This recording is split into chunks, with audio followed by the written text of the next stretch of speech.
Man, what is happening, my YouTube family? Of course, it is your boy B New coming at you on this Friday morning. First and foremost, as always, just want to send out positive vibrations and energy to everybody who could be listening. Hope you have a great Friday, a wonderful weekend, and a blessed weekend. So with all that being said, let's get right into it. So we know on yesterday there were two more games in the association in the semifinal rounds of the playoffs in the Eastern and Western Conference. So both of them were very interesting games. So I'm trying to choose which one I want to jump right into first. Probably the better game, the more competitive game, of course, was the Western Conference game. But you know, Brooklyn and Milwaukee, they had an interesting game too. But it just, even though it was a close game at the end, I wouldn't call it competitive. It was just like one big seesaw. So, you know, Milwaukee came out and pretty much started to dominate from the very beginning. Their home players, the role players, start feeling that good home cooking that they normally don't feel on the road, as I said that they would, even though I really still don't really give Milwaukee a shot in this series. At first, when Harden went down, I thought they would have had a shot, but the way that they've played, I really don't give them a shot. Now, with that being said, they have shot so terribly from three. I think the last game they shot 6 out of 30. This game they shot 6 out of 31. So that is terrible. And I think they are like the 4th or the 5th best, by percentage-wise, best three-point shooting teams in the league. So with all that being said, and that's what I keep telling people, points don't carry over into the next game. So no matter how bad they got throttled, it doesn't matter. The series is now 2-1. And if they can manage to pull off a victory on Saturday, then tied up 2-2, then you can see how Brooklyn will react when they're under pressure. Because there's a little difference, well, it's a lot different when you play in a basketball game and you don't have pressure on you versus when the pressure's on. You know, one of my favorite Pac songs, when the pressure's on, it's a hit. I don't know if y'all ever heard that one. That was not on one of the main albums. That was on one of the Thug Life albums. So that's a tidbit if you ever go listen to that. But anyway, when the pressure's on, it's a little bit different. So we'll see if they will be able to even out their series. But my biggest takeaway from the game, well, I ain't gonna say biggest takeaway. One of my takeaways from the game was that of PJ Tucker and Kevin Durant. Now, supposedly they friends off the court. But I don't know what KD said to PJ Tucker that got him upset. I guess PJ Tucker, looked to me, if I had to guess, was that PJ Tucker was complaining about a foul call. And then KD probably said something to him like, man, shut up, it was a foul, or, you know, whatever. And then PJ ran up on him like, bro, who you think you're talking to? And then they had words with one another in each other's face. And then, of course, security ran out. And I thought it was real funny because in the telecast, Van Gundy said, why are they bringing out all this security, you know, this and that? Because you got to remember, especially for you youngsters don't know, go pull it up when the Knicks played the Miami Heat in the playoffs, and Alonzo Mourning and Patrick Ewing and everybody got into a little bit of a tussle, and people left the bench, and it was fines handed out and suspensions, and Jeff Gundy was right there in the mix. He wasn't throwing blows, but he wasn't scared. He was dodging blows and jumping in between because that's the type dude he is, you know. But anyway, I thought that was real funny. But it was like after that, I won't say KD just went cold, but I don't know if he just got inside his head or his heart or what. But I figured that might take a toll on him mentally, because after KD blew up, you know, I think he realized that this wasn't Twitter. He realized that this wasn't Twitter.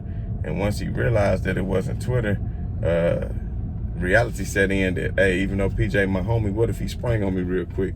So I don't think he was ready for all that smoke. So after that, he kind of, you know, stepped to the side real quick. But that's not one of my main takeaways. But I thought that was real funny. And I do think it played somewhat of a part in the game, because while PJ Tucker did not fill up the stat sheet, he made it very hard for Kevin Durant to score. And I told you in the last game, when he got into the early foul trouble and when it sat on the bench, that it really played a part into the game.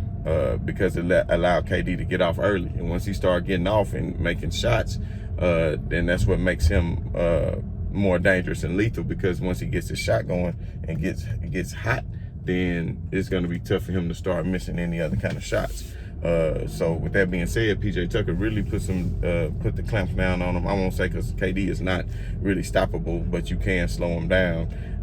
And that's what he did, because KD shot less than 50% last night, way less than 50% last night. He was 11 out of 28. And then from three-point land, he was only 3 out of 8 from three-point land. So, you know, and Kyrie didn't fare too much better, because Kyrie was only 2 out of 8 from three-point land, and 9 out of 22 overall. So the Nets did not have their best shooting performance. And I know a lot of people are on Mr. Brown for taking that last shot. But first of all, you know, I don't understand the play. You had KD standing in the corner. If you got 11 seconds to play, then to me, KD needs to be getting that ball on the inbound, or either Kyrie. But I would say KD, because he's what, the easy money sniper, right? He's the silent assassin. He's the Grim Reaper, or whatever it is, the Slim Reaper, or whatever it is. That's who you want having the ball. And he hit clutch shots before. And one of the shots he hit on PJ Tucker, I want to say a few minutes before that, was a very clutch three. But you know, the last 2 or 3 possessions of the game really confused me as to why KD wasn't really touching the ball, and the ball was in the hands of Brown. I'm looking at that like how Soulja Boy say, Brown. Like, but he drove. He felt like he had the lane once the ball was loose. So he saw the lane, and I could not knock him because he had heart to drive and take it. He was not scared. But Brook Lopez was there waiting to alter the shot.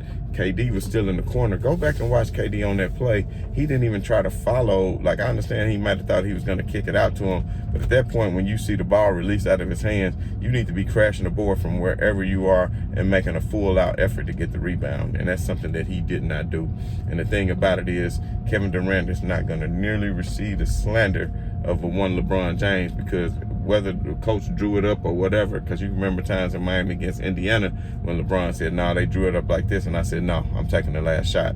You know, and Kobe and Michael and other great players have all done that. So Kevin Durant should have took it upon himself to say, no, I want the ball in my hands at the end of the game, was a chance for us to win in a pivotal game, because when you go up 3-0 on the team, it's over with. Now, we've seen teams recently come back from 3-1. Most notably, we all know LeBron James, but we're not talking about that. But we've seen teams come back from 3-1 deficits now, whether it be Denver or whoever. So at the end of the day, I just would have liked to see Kevin Durant get the ball in his hands. He did not. Now you have a Milwaukee team that, you know, hopefully they build some confidence. But to me, I don't really think they did enough. I think Brooklyn's confidence is still going to be a lot higher than theirs, because Milwaukee came out punishing them. It was like 31-10 or 11 in the first quarter. You should have came out and finished the job. But then you come out in the second quarter and you only have 4 or 5 points with 3 or 4 minutes left in the second, and end up with 14 points for the second quarter yourself. So then you allowed them to get back in the game, and from that point it was just sloppy back and forth each way. You know, Milwaukee was able to pull it out at the end. If you had to bet money for the series, of course, put it on Brooklyn. Another thing I did want to make note of, Giannis, you shot 8 3-pointers. There's no way you need to shoot 8 3-pointers. 1 out of 8.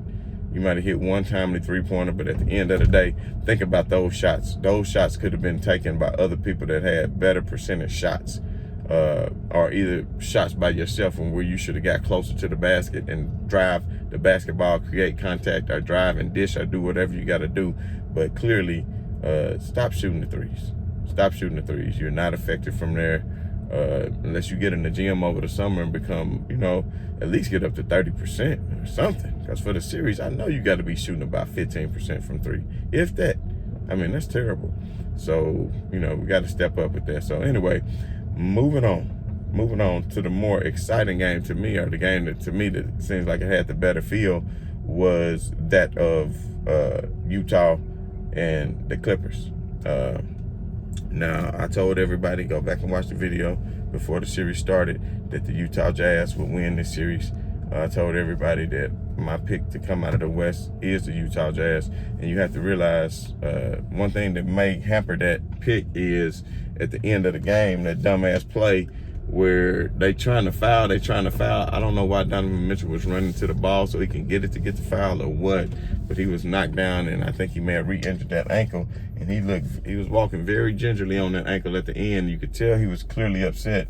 And then the broadcaster, I can't remember who it was Doris Burke, but they're terrible, talking about, oh, I wonder what he's upset about. He's clearly upset about something. Well, you dumbass, did you not see him fall to the ground? Did you not see him limping around? Do you not see that he's hurt? What do you mean he's upset about something? Is it rocket science? I mean, do you need to get a tutor to figure out what the hell going on to see that the man just got hurt and he's upset? So when asked about it after the game, of course, he said he was fine and there was nothing wrong. But of course, he's going to say that because he doesn't want to show any sign of weakness for them to attack. But man, Donovan Mitchell, we got to talk about how great of a player he is. And ever since that Shaquille O'Neal comment to him earlier in the season, he has really just been doing this thing and going off, and you guys got to think, they're doing all this without the likes of their starting point guard, Mike Conley, because Mike Conley is an orchestrator of that offense, and he's going to give you another 4, 5, 6 threes a game too. And see that tight rotation that they had to go to, you got to think, they used a lot of Clarkson. They might just end up going small. I wouldn't mind seeing some lineups with Clarkson, Conley, and Donovan Mitchell, because I'm telling you, Bogdanovich, Ingles, the way they all play together is something that they've been building for a really long time. And Ingles spoke about that after the game and said that, for 7 years, I think that he said he's been there. They've been working and building on something, and they getting mighty close to what it is they want and what they perceive it to be. And that's a team that can run, a team that can spread the floor, in which all of them are capable of hitting three-point shots with one great center in the middle, and that of the defensive player of the year in Rudy Gobert. So, like I said, Utah, to me, matches up better with a Brooklyn, because Claxton or DeAndre Jordan or whoever is not going to be able to do anything with Rudy Gobert, and Rudy Gobert is going to pretty much be that rim protector. And Kyrie Irving loves to get down in that paint and finish at the rim, and that's something that'll be very difficult for him when you have a presence like a Rudy Gobert. But I'm not going to get too far ahead of myself with Utah and Brooklyn, because Brooklyn still has a way to go, and so does Utah. I'm not going to completely count the Clippers out, but at the end of the day, they didn't play well at home against Dallas. They're not going to have a huge home court advantage. It's going to be 7,000 to 8,000 people in the Staples Center. It's not going to be rocking like the way it is in Utah. And like I said, Utah does have that thin air atmosphere plus the crowd that gives them a hell of a home court advantage. So, with all that being said, I'm still going to pick Utah for the series. If you want to make some money, I would definitely advise you to do the same. The Phoenix Suns, I'm sorry I didn't make a video on that yesterday. I was too busy having a little bit of fun, but Phoenix Suns are looking very good against Denver.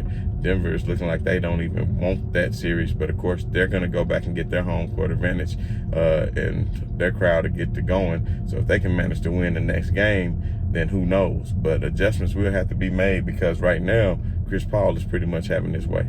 But anyway, back to the series that I'm talking about from last night's game. Donovan Mitchell played a hell of a game. Kawhi Leonard, the defense that what's his name played on Kawhi at the end of the game, in several possessions was just incredible. The way, because a lot of people just look at Bogdanovich as somebody who can just shoot, but the way his defensive effort was, his closeouts on Kawhi Leonard, when he played him one-on-one in the post, he just stuck to him and made pretty much every one of his shots very, very difficult. And at some point, Reggie Jackson started hitting threes, and he got a steal and hit another three, and they took their first lead, and everything got quiet. And then if you was betting live on the game, you could see the money line shifted, and they started giving Utah plus 3 or 4. And I immediately said, well, let me make some more money, because it was still 5 or 6 minutes left in the game. I could see if it was 1 minute or 2 minutes left in the game, but I knew that the crowd would get back into it. And the way Utah shoots threes, they're not afraid. So all they need to do is make 1 or 2 more, and then the Clippers are going to fold, because we've seen how many times they fold before. And I'm going to say this right now, the Utah Jazz is not the Dallas Mavericks. They are a team. Luka was carrying Dallas on his back, basically. And when you got one star doing that, and see Donovan does that, but he's not just one star taking care of business, because you have so many other people that's capable of knocking down those threes. They're just a really good team. They haven't been getting their respect. I will admit, I said I didn't give them their respect earlier in the season. I thought that if LA matched up with them in the playoffs, they would eventually take them down. And with a full, healthy roster, I think LA still could have done that if the role players would have stepped up.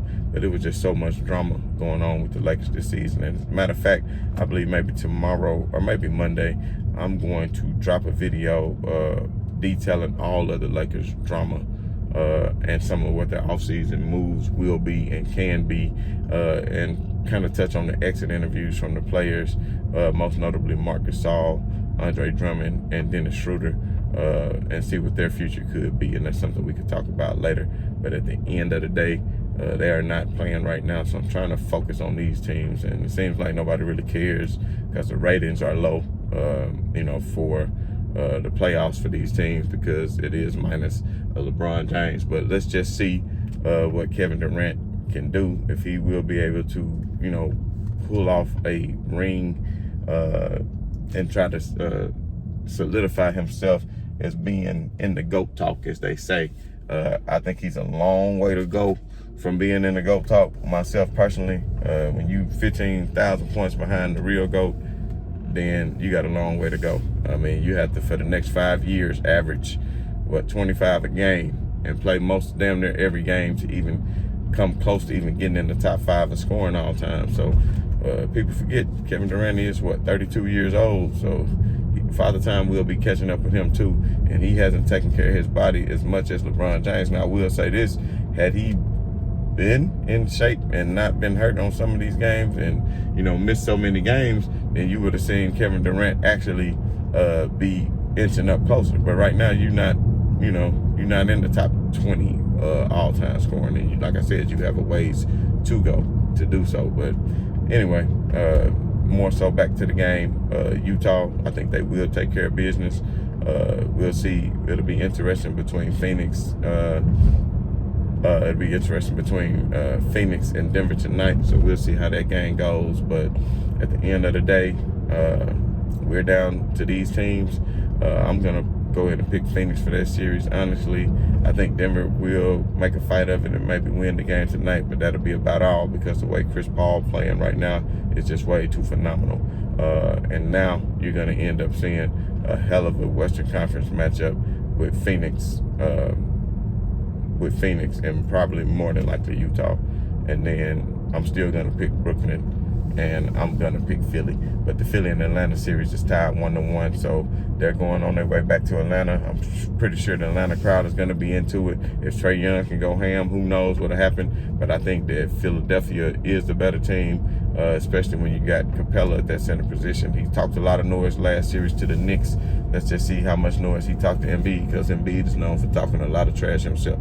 But at the end of the day, it's still a lot of great basketball left to be played and to be talked about. So I appreciate everybody tuning in. And as always, right on to the real, and much love to the haters. I'm out.